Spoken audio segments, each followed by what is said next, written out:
Opening a business in the town of Barnstable can be a daunting project at the least. Opening a restaurant, so many I's, so many T's to dot and cross. With me today, Economic Development Specialist Mike Trovato with a brand new piece for restaurants that will actually make this process smoother and more informed so people can open their restaurants fairly quickly, not quickly, but at least easily in the town of Barnstable. This is a wonderful piece. So this guide is just released, right? Yes, just released. Just released. And why did you make it? Why did the town of Barnstable make opening a restaurant guide? Sure. So the guide is a collaborative effort between multiple departments, the regulatory departments within the town, seeing a need to fill a need. Restaurants are much more daunting process to get open than most businesses because of all the regulations that are required to be overseen with them. And so the determination was made that it would be helpful to have a step-by-step guide to kind of help new restaurants through that process when they need to go and get permitted to open their business. Okay, we're going to quantify this just a little bit. This would be somebody moving into an existing building that is either already been a restaurant or perhaps had been retrofitted for a restaurant, not necessarily complete and new construction. It actually applies to all, Paul, Okay. but someone that's going to from A to Z with building a restaurant from scratch, it's going to be a more detailed process than ones that are going into an existing building that is specifically fit up for a restaurant, or even something that could be readily retrofitted without major renovation. Okay, so let's talk about regulatory process and departments here. This is a collaborative effort. I mean, there's a whole lot of people involved in this process. Absolutely. 7 different departments were involved in putting this guide together. Everything from the planning department, building, health, licensing, the fire department, water department, DPW. Hope I didn't miss anyone. And the health department, we're all involved in this process. Okay, so let's talk a little bit about the process and what this guide will help a new business do. Sure. So the idea on the guide is to help someone that's coming in right from the beginning. Hopefully can get them to go into a voluntary informal site plan review process where they can go into the room with all these different disciplines and talk to each of the departments about what their needs are going to be going forward so that they can fully understand the scope of what's ahead of them. And the guide gives them that step-by-step process with that. Okay, let's take some of these departments on their own here. So if you're the building department, what's in this guide that's going to help me? Sure.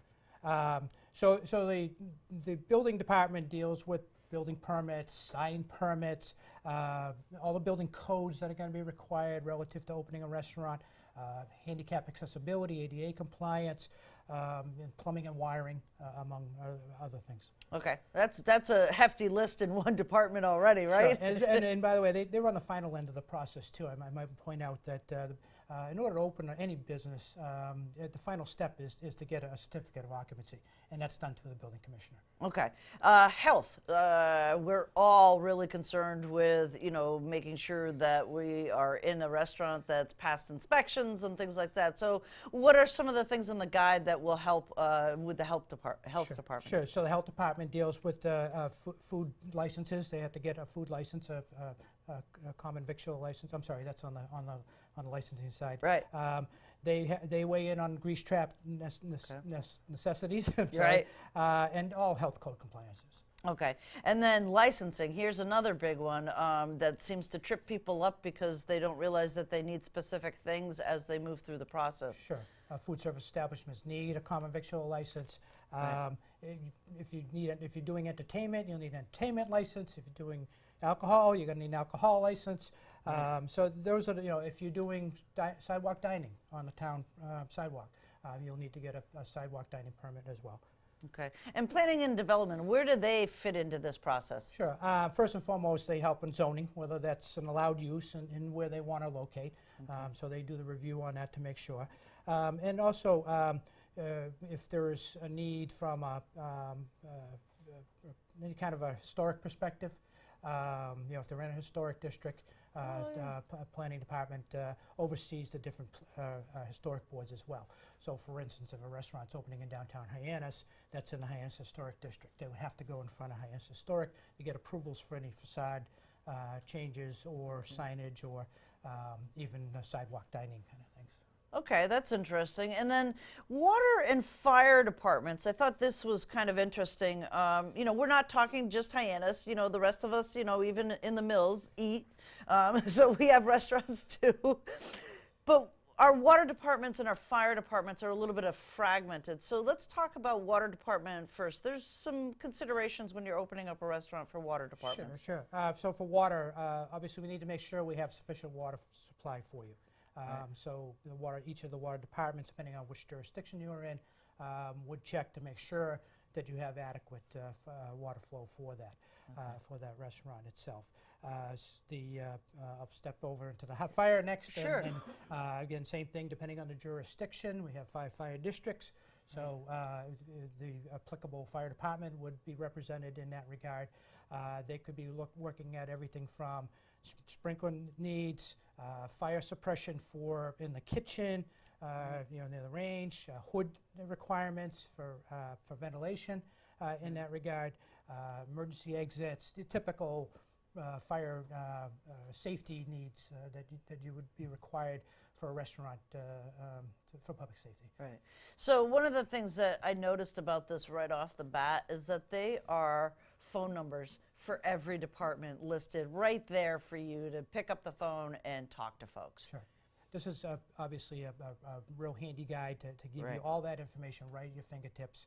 You'll know which department you need to speak to, who you need to speak to. If you do go through that informal process, you'll get a face-to-face with each department, applicable person in that department who you will then become your point of contact, or they'll assign someone to you, and you'll know exactly who you need to talk to going forward in that regard. Right. So let's talk about this a little bit. There's a position out there that is a coordinator for these site plans, these mini site plan meetings that you're doing, these informal meetings. Talk about that position. Is that the person who holds your hand through this process? In a manner of speaking, yes. Yeah.